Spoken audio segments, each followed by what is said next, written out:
أعوذ بالله من الشيطان الرجيم ശപിക്കപ്പെട്ട പിശാചിൽ നിന്ന് അല്ലാഹുവോട് ഞാൻ ശരണം തേടുന്നു. ولوطا إذ قال لقومه أتأتون الفاحشة وأنتم تبصرون. ലൂത്തിനെയും ഓർക്കുക. അദ്ദേഹം തന്റെ ജനതയോട് പറഞ്ഞ സന്ദർഭം, നിങ്ങൾ കണ്ടറിഞ്ഞുകൊണ്ട് നീചവൃത്തി ചെയ്യുകയാണോ?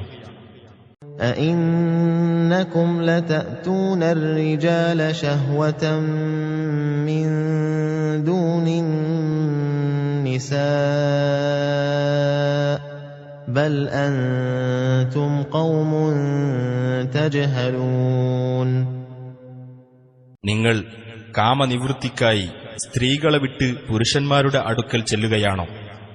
അല്ല, നിങ്ങൾ അവിവേകം കാണിക്കുന്ന ഒരു ജനതയാകുന്നു.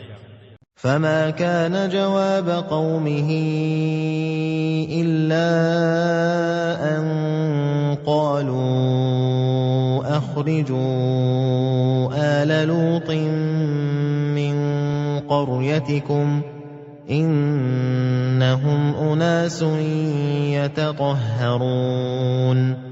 ലൂത്തിന്റെ അനുയായികളെ നിങ്ങളുടെ രാജ്യത്തു നിന്നും പുറത്താക്കുക, അവർ ശുദ്ധി പാലിക്കുന്ന കുറെ ആളുകളാകുന്നു എന്ന് പറഞ്ഞത് മാത്രമായിരുന്നു അദ്ദേഹത്തിന്റെ ജനതയുടെ മറുപടി.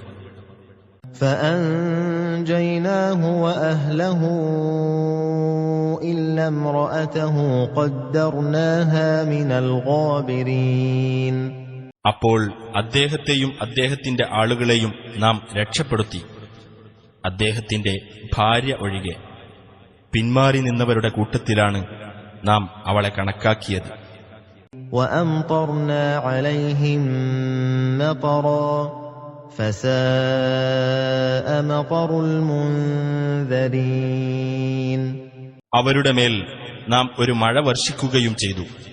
താക്കീത് നൽകപ്പെട്ടവർക്ക് ലഭിച്ച ആ മഴ എത്ര മോശം!